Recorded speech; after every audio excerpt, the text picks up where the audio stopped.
अस्सलाम वालेकुम students, welcome back to the channel mathematics by Larif Panjwani. Exercise 19.2 को हम पढ़ रहे थे। लास्ट लेक्चर के अंदर पढ़ा था, क्वेश्चंस पढ़े थे, फर्स्ट 5 क्वेश्चन। आज हम फर्दर को कंप्लीट कर देंगे। क्वेश्चन 7 क्वेश्चन 8 को पढ़ेंगे और बड़े इंपॉर्टेंट क्वेश्चन है ये दोनों। शॉर्ट और लॉन्ग दोनों के लिए बहुत इंपॉर्टेंट रखते हैं क्वेश्चन। तो बहुत जरूरी है कि प्रीवियस लेक्चर को आपने जरूर देखा होगा, क्योंकि उससे रिलेटेड बहुत सारी चीजें यहाँ अप्लाई होंगी। जो डिटरमिनेंट निकालना, एडजॉइंट निकालना, तो बहुत जरूरी है कि पीछे का लेक्चर आपने जरूर देखा हुआ हो, उसकी प्रैक्टिस हुई हुई हो, उसके कॉन्सेप्ट क्लियर हो। तो स्टार्ट करते हैं आज का लेक्चर। क्वेश्चन नंबर 7 से हम स्टार्ट करेंगे। Find the inverse of the following matrices by adjoint method if exist. Inverse find out करना है हमें मैट्रिक्स का बाय एडजॉइंट मेथड। तो इनवर्स कैसे निकालते हैं, सबसे पहले उसका फॉर्मूला देख लेते हैं। तो इनवर्स निकालने का फॉर्मूला है हमारे पास adjoint of A divided by A determinant. मतलब एडजॉइंट ऑफ ए निकाल के इसको डिवाइड कर देंगे डिटरमिनेंट से, तो हमारे पास ए इनवर्स आ जाएगा। तो सबसे पहले हम यहाँ फाइंड आउट करेंगे ए डिटरमिनेंट। ठीक है, सबसे पहले हमेशा आप ए डिटरमिनेंट फाइंड आउट करेंगे, क्योंकि अगर ए डिटरमिनेंट आपको किसी मैटर से डिटरमिनेंट जीरो आ जाता है तो फर्दर सॉल्व नहीं करेंगे आप सवाल, क्योंकि यहाँ पे डिवाइड में जीरो आ जाएगा और वो सॉल्वेबल नहीं है। ठीक है, तो आपका अगर आंसर जीरो आ जाता है डिटरमिनेंट का, तो फर्दर आप सॉल्व नहीं करेंगे, लिख देंगे नॉट पॉसिबल। ठीक है, तो सबसे पहले हम डिटरमिनेंट फाइंड आउट करें। डिटरमिनेंट निकालने का तरीका भी हमने लास्ट लेक्चर के अंदर देखा था, फिर रिपीट कर देते, देख लेते हैं कि सबसे पहले डिटरमिनेंट निकालने के लिए आप स्ट्रेट लाइन बनाते हैं, रेक्टेंगुलर फॉर्म नहीं बनाते मैट्रिसेस की। क्रॉस मल्टीप्लिकेशन होगी, 3 मल्टीप्लाई बाय -1, 2 मल्टीप्लाई बाय -2, और बीच में आता है डिटरमिनेंट निकालने के लिए माइनस का साइन। तो 3 1 3 माइनस का 3 आ गया, 2 2 4 and minus multiply by minus plus, तो -3 + 4 बना गया। तो ये हमारे पास आ गया ए डिटरमिनेंट। अब हम निकालेंगे एडजॉइंट, क्योंकि इन दोनों चीजों की जरूरत है हमें ए इनवर्स निकालने की। तो एडजॉइंट भी हमने देखा था लास्ट लेक्चर के अंदर, 2/2 का मैट्रिक्स है ये, तो उसका एडजॉइंट निकालना बड़ा आसान है। जो ये लीडिंग डायगोनल वैल्यू है इनको हम रिप्लेस कर देते हैं। यहाँ पर देखें, 3 की जगह -1 आ गया, -1 की जगह 3 आ गया। और जो दूसरा डायगोनल है हमारे पास 2 और माइनस, तो इनकी साइन चेंज हुई है, इनकी जगह चेंज नहीं हुई है। इत्तेफाक ऐसा लगा कि जगह इन दोनों को भी रिप्लेस किया गया है, लेकिन इसकी साइन चेंज हुई है। नेगेटिव था पॉजिटिव हो गया, ये पॉजिटिव था नेगेटिव हो गया। इनकी साइन सिर्फ लीडिंग डायगोनल जो होता है उसकी हम जगह चेंज करते हैं, बाकी दूसरा डायगोनल होता है उसकी हम सिर्फ साइन चेंज करते हैं।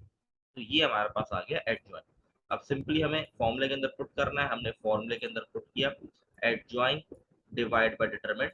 तो ये जो नीचे 1 है, ये हर वैल्यू मैट्रिक्स की हर वैल्यू से डिवाइड होगा, मतलब इससे भी डिवाइड होगा, इससे भी डिवाइड होगा, ये वाले 2 से भी डिवाइड होगा और इस 3 से भी डिवाइड होगा। ऑब्वियसली बात है, 1 डिवाइड हो रहा है तो कोई फर्क नहीं पड़ेगा आंसर पे, तो इसीलिए इसका आंसर यही आ गया। ठीक है, तो आई इनवर्स हमारे पास आ गया -1 -2 2 3। तो ये हमारे पास पहला क्वेश्चन हो गया। आई होप क्लियर होंगी चीजें। मैं फिर कह रहा हूँ कि पीछे का कॉन्सेप्ट अच्छा होना बड़ा जरूरी है, कि हम डिटरमिनेंट कैसे निकालते हैं, एडजॉइन कैसे निकालते हैं। लास्ट लेक्चर में हमने सब चीजें पढ़ी थी। तो आगे मूव करते हैं, क्वेश्चन नंबर पार्ट 2 देखते हैं इसका। ये भी 2/2 का मैट्रिक्स है। इसका हमने सबसे पहले फॉर्मूला पुट किया हमारे पास, हमने इसका फॉर्मूला देखा इनवर्स का, उसके बाद इसका डिटरमिनेंट निकाला। जब हमने डिटरमिनेंट निकाला तो इसका डिटरमिनेंट हमारे पास आ गया 0। तो जब डिटरमिनेंट 0 आ जाएगा तो आगे फर्दर सॉल्व नहीं करेंगे और हम स्ट्रेट अवे लिख देंगे नॉट पॉसिबल। ठीक है, याद रखिएगा, डिटरमिनेंट अगर 0 आ गया तो आप आगे फर्दर सॉल्व नहीं करेंगे।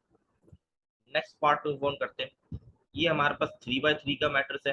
ठीक है, इसका एडजॉइंट निकालना थोड़ा लेंथी प्रोसेस था, वो भी हमने लास्ट लेक्चर के अंदर देखा था। आई होप क्लियर होंगी चीजें। तो अगर आपने गो थ्रू किया लेक्चर को, क्योंकि हमारे पास फॉर्मूला यहाँ पे सी मैट्रिक्स की मैंने जस्ट लिखा adjoint of C divide by determinant of C. तो सबसे पहले डिटरमिनेंट फाइंड आउट किया, 3/3 का डिटरमिनेंट भी हमने सीखा है, तो बहुत जरूरी। ये फर्स्ट वैल्यू है, 1 आ गया, इसकी रॉ कॉलम गई तो ये आ गया। सेकंड वैल्यू 0 है, सेकंड वैल्यू को हमेशा माइनस के साथ लिखते हैं, 0 है, इसलिए मैंने उसका मैट्रिक्स नहीं लिखा, क्योंकि जब वो 0 से मल्टीप्लाई होगा तो पूरा ही 0 हो जाएगा, इसलिए इसके साथ मैंने इसका मैट्रिक्स की फॉर्म नहीं लिखी है।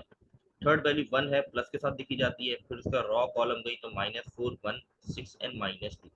बहुत जरूरी है कि पीछे का कॉन्सेप्ट क्लियर हो, लास्ट लेक्चर आपने देखा हुआ हो, वरना आपको बहुत सारी चीज समझ नहीं आएंगी। और ये बहुत important question, most important question for long and short both. तो हमने यहाँ पर सबसे क्रॉस मल्टीप्लाई किया, 1 1 1 -2 मल्टीप्लाई -1 प्लस का 2 आ जाएगा, तो 1 -2 माइनस का 1 आ गया। इसी तरह -4 मल्टीप्लाई -2 प्लस का 8 हो गया, 6 1 6, तो 8 -6 2 हो गया, तो 1 मल्टीप्लाई -1 माइनस का 1 1 2 2, तो -1 + 2 तो पॉजिटिव 1 आ गया। तो ये हमारे पास यहाँ पर भी इत्तेफाकन है कि यहाँ पर भी हमारे पास डिटरमिनेंट 1 आया, जरूरी नहीं 1 आए, ये इत्तेफाक है कि इसका भी 1 आया। तो नेक्स्ट इसका आगे एडजॉइन निकालेंगे। अब एडजॉइन निकालने का तरीका लास्ट लेक्चर के अंदर देखा था, ये तरीका था adjoin of C. A11 A12 A13 से लेके A33 तक ये 9 वैल्यूज हमें फाइंड आउट करनी है। इसको पुट करेंगे, इसका ट्रांसपोज निकालेंगे तो हमारे पास आ जाएगा बेसिकली एडजॉइन ऑफ सी। तो सबसे पहले हमने यहाँ पे निकाला A11, यहाँ पर हम सी वेरिएबल भी यूज कर सकते हैं क्योंकि हमें यहाँ पर सी है, तो हम कह सकते हैं C11 C12, इससे कोई ज्यादा फर्क नहीं पड़ेगा। A11 निकालने का तरीका क्या था, फिर थोड़ा रिपीट कर देता हूँ। एडजॉइन 3/3 का कैसे निकाला जाता है। सबसे पहले तो आपने हर A11 A12 सबके साथ -1 लिखना है और उसके पावर क्या देनी, यहाँ पर जो होगा 1 1 1 लिखा है तो 1+1 लिखेंगे। आप 1 2 सॉल्व करेंगे तो 1+2 लिखेंगे, ठीक है। फिर आपने करना क्या है, यहाँ पर आपने A11 है, A11 यहाँ पर अगर इसको मैं इसको चेक करूँ तो A11 का मतलब है ये वाली वैल्यू, इसकी आपने कॉलम और रॉ को हटाया तो बचा क्या 1 -1 -2 और 1। फिर आपने डिटरमिनेंट की तरह क्रॉस मल्टीप्लाई करा दिया, 1 1 था 1 -2 मल्टीप्लाई -1, ठीक है। तो यह बन गया 1 -2, यहाँ था -1 की पावर 2 हो गया क्योंकि 1 + 1 2, तो जब इवन पावर हो तो ये पॉजिटिव कर देता है, तो ये पॉजिटिव 1 हो गया। तो 1 -1 ये हो जाएगा 1, ये बाहर वाला 1, और जब इसको सॉल्व किया तो इसके साथ आ गया माइनस का 1। ये दोनों आपस में मल्टीप्लाई हो तो 1 × -1 तो A11 की वैल्यू आ गई -1। मैं फिर रिपीट कर रहा हूँ, ये लास्ट लेक्चर के अंदर बड़ा डिटेल में हमने इसको पढ़ा था। प्लीज गो थ्रू जरूर करो इस लेक्चर को ताकि आपको कॉन्सेप्ट क्लियर हो। आगे बाकी वैल्यूज को देख लेते हैं। ये हमने A12 निकाला, इसको भी एक बार रिपीट कर देता हूँ।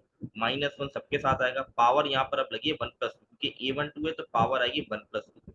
अब A12 कैसे देखेंगे, ये देखिए इसकी अगर वैल्यू में मैच करूँ तो ये बनेगी 0। इसकी आपने कॉलम और रॉ कट कर दिया तो बचा -4 -1 6 एंड 1। तो -4 -1 6 एंड 1 बिल्कुल सेम डिटरमिनेंट है, क्रॉस मल्टीप्लाई -4 × 1 6 × -1 तो ये हो गया -4, ये हो गया +6। यहाँ पर पावर अभी 3 है, मतलब ऑड पावर है तो नेगेटिव वाली वैल्यू नेगेटिव ही रहेगी, -1 ही रहेगा, क्यों -1 ही रहेगा।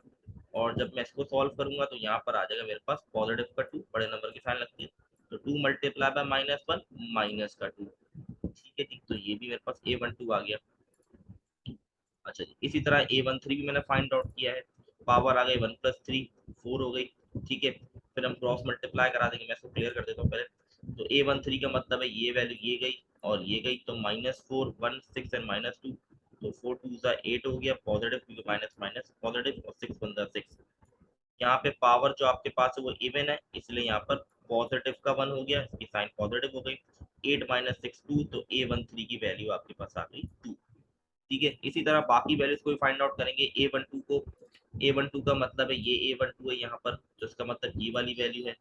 इसकी आपने कॉलम और रॉ कट की तो बचा 0 1 -2 और 1, 0 1 -2 और 1।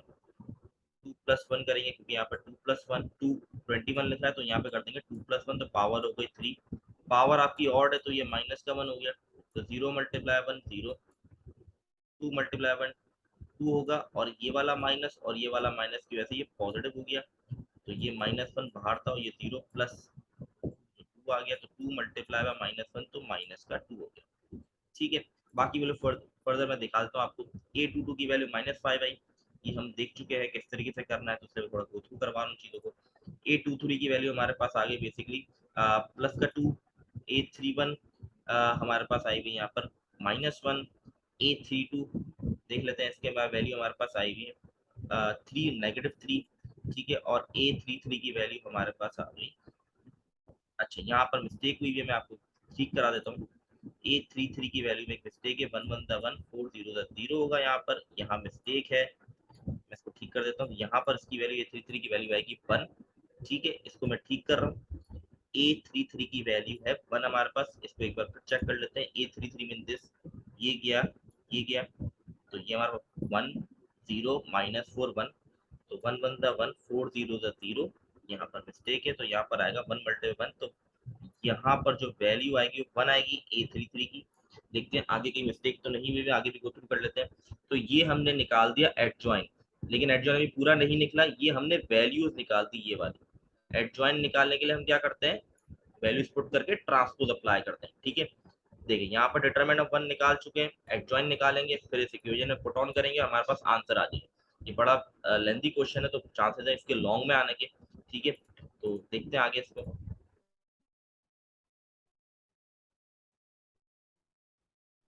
अच्छा जी, तो ये वाली वैल्यूज आ गई, यहाँ पर 1 है, यहाँ करेक्शन कर लीजिएगा, ये 5 नहीं, यहाँ पर 1 आना है। ठीक है, मिस्टेक हुई भी है। ठीक है, इसका ट्रांसपोज अप्लाई किया हमने, जब इसका ट्रांसपोज अप्लाई करेंगे हम, तो ये क्या होगा, ये जो पूरा कॉलम है ये रॉ बन जाएगा, ये बन गया -1 -2 -1, ये पूरा जो कॉलम है ये रॉ बन गया -2 -5 -3, ये पूरा जो कॉलम है ये रॉ में कन्वर्ट हो गया और यहाँ पर 1 आएगा। तो फिर इसको करेक्ट कर देता हूँ, यहाँ पर मिस्टेक हुई भी है, यहाँ पे 1 है।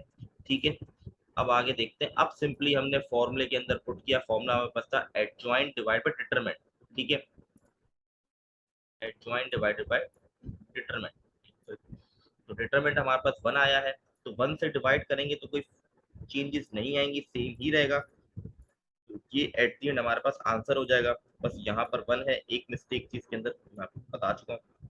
तो ये एट द एंड आपका आंसर आ गया, इनवर्स ऑफ मैट्रिक्स, मतलब सी का इनवर्स निकाल दिया हमने। तो ये इसके पार्ट थे, मैंने सारे पार्ट्स आपको नहीं करवाए, कुछ पार्ट्स आप लोग के लिए छोड़े हैं कि आप लोग कोशिश करें। बहुत ज़रूरी है कि आप खुद भी ट्राई करें सॉल्व करने की और उसको गो थ्रू करें। अगर आपकी कॉन्सेप्ट क्लियर है तो आपसे वो सवाल हो जाएंगे। ठीक है, और अगर आपको कन्फ्यूजन होती है, आंसर मैच नहीं होते, तो आप मुझसे कमेंट में पूछ सकते हैं, मैं इंशाल्लाह आपको सॉल्यूशन भी शेयर कर दूंगा अगर आपको मसले हुए, लेकिन पहले आप लोग खुद जरूर ट्राई करें क्वेश्चन पढ़ने। ठीक है, तो आगे मूव करते हैं हम। ये हमने देख लिया question number 8, find the solution bye matrix inverse method of Kramers rule.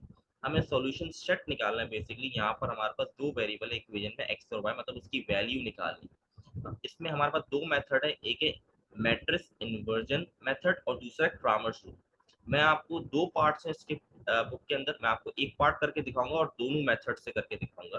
दूसरा पार्ट आपने खुद ट्राई करना है, उसको करने की कोशिश करनी है। बड़ा आसान है, मुश्किल नहीं है और इम्पोर्टेंट भी बहुत है। ये दोनों क्वेश्चन बहुत इंपॉर्टेंट है पेपर के पॉइंट ऑफ व्यू से। तो सबसे पहला जो मेथड मैं आपको सॉल्व करके दिखा रहा हूँ वो मैट्रिक्स इन्वर्जन मेथड। ठीक है, और एक बात याद रखिए, कोई भी क्वेश्चन को आप दोनों मेथड से करेंगे तो आंसर दोनों का एटलीस्ट सेम आएगा। तो सबसे पहले मैंने क्या करना है, सबसे पहले आपको जो स्टेप होता है, इस इक्वेशन को, ये दो इक्वेशन है, इनको आपने कन्वर्ट करना होता है मैट्रिक्स फॉर्म में।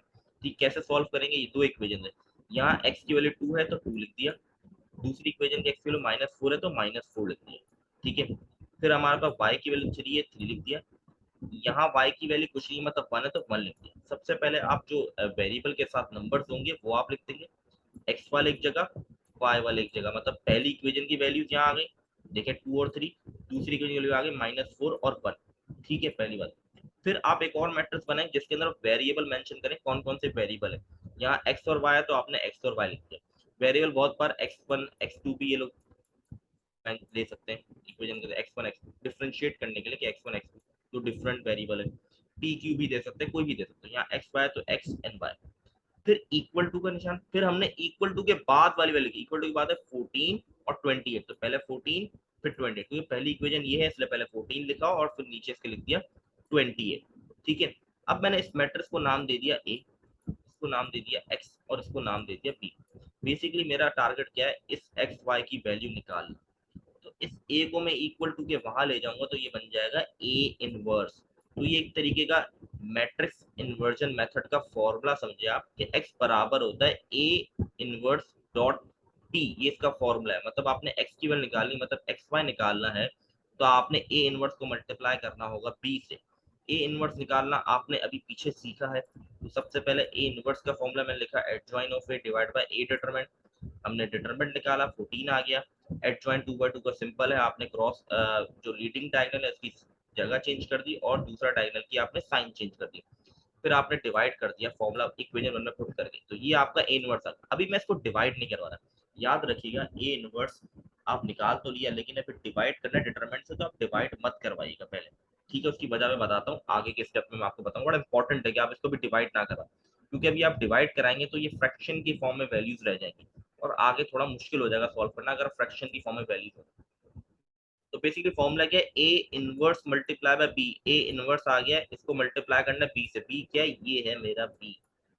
ठीक है, नेक्स्ट स्टेप देखते हैं। ये हमारे पास मैंने फॉर्मूला लिखा, पहले वापस मेंशन किया, मैंने ए इनवर्स केवल लिखी और बी लिख दिया। तो ए इनवर्स मल्टीप्लाई और बी से, तो पहले मैं इन दोनों मैट्रिक्स को मल्टीप्लाई कराऊंगा और फिर डिवाइड कराऊंगा। अगर मैं यही डिवाइड करवा देता तो मेरे पास वैल्यू फ्रैक्शन की फॉर्म में आ जाती, और जब मैं फ्रैक्शन की फॉर्म में वैल्यूज को मल्टीप्लाई कराता बी के साथ तो गलती के चांस ज्यादा हो जाते। गलत नहीं है, लेकिन गलती के चांस भी ज्यादा बढ़ जाते हैं इसमें, ठीक है।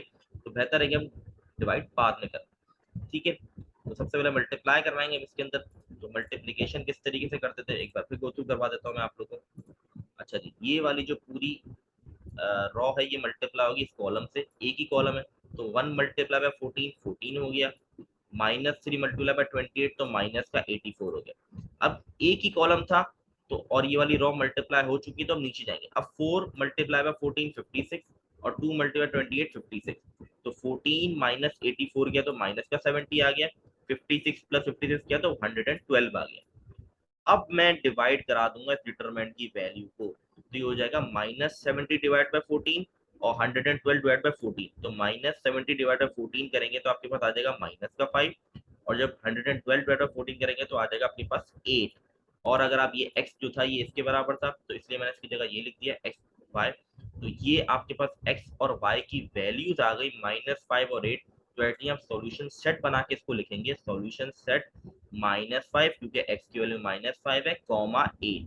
तो ये आपका सवाल का जवाब है, ये है आपका सॉल्यूशन सेट। प्रैक्टिस जितनी करेंगे उतने अच्छे हो जाएंगे। बहुत आसान क्वेश्चन है, बस प्रैक्टिस की जरूरत है, बहुत आसान चैप्टर भी है ये। तो एक और सवाल को देख लेते हैं हम, यही क्वेश्चन होगा, बस क्रामर्स रूल से मैं सॉल्व कराऊंगा आपको। देखिए आप क्रामर्स रूल से मैं सॉल्व करा रहा हूँ आपको इस सेम क्वेश्चन को। सेम क्वेश्चन है क्रामर्स रूल से। पहला स्टेप बिल्कुल सेम होगा कि आपने क्या करना है, सबसे पहले मैट्रिक्स बनाना है। बनाने का तरीका बता चुका हूँ, ये बना दो, लेकिन इसके अंदर कोई फॉर्मूला नहीं बनाना हो। जैसे पीछे हमने फॉर्मूला बनाया था x equal to A inverse dot, ऐसा कुछ नहीं करना। आपने मैट्रिक्स बनाया, स्ट्रेट अवे आप डिटरमिनेंट फाइंड आउट करेंगे। डिटरमिनेंट निकाला 14 आ गया, ऑब्वियसली बस सेम ही आएगा, चेंज तो आएगा नहीं क्योंकि सेम क्वेश्चन है। फिर थोड़ा डिफरेंट तरीका है वो देख लें। अब हम निकालेंगे ए एक्स की वैल्यू। अब ये ए एक्स कैसे निकालेंगे, क्या चीज है देखते हैं।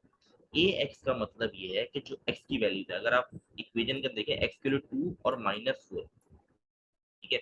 ए एक्स का मतलब ये है कि एक्स की वैल्यू को रिप्लेस कर दें इस वैल्यू से, बी की वैल्यू से, जो हम पीछे पढ़ बी पढ़ गए 14 तो जब आप ए एक्स निकालेंगे तो ये वैल्यू वैल्यू से रिप्लेस कर देंगे बी की वैल्यू, मतलब 14 और इक्वल टू के बाद वाली वैल्यू से, सिंपल याद रखें इक्वल टू के बाद वाली वैल्यू से आप रिप्लेस कर देंगे। तो मैंने रिप्लेस कर दिया, ठीक है। अब सिंपल जैसे डिटरमिनेंट निकालते वैसे निकाल, 14 वन 14, 3 मल्टीप्लाई बाय 28 माइनस का 84। जब दोनों को माइनस किया तो ए एक्स की वैल्यू आ गई -70।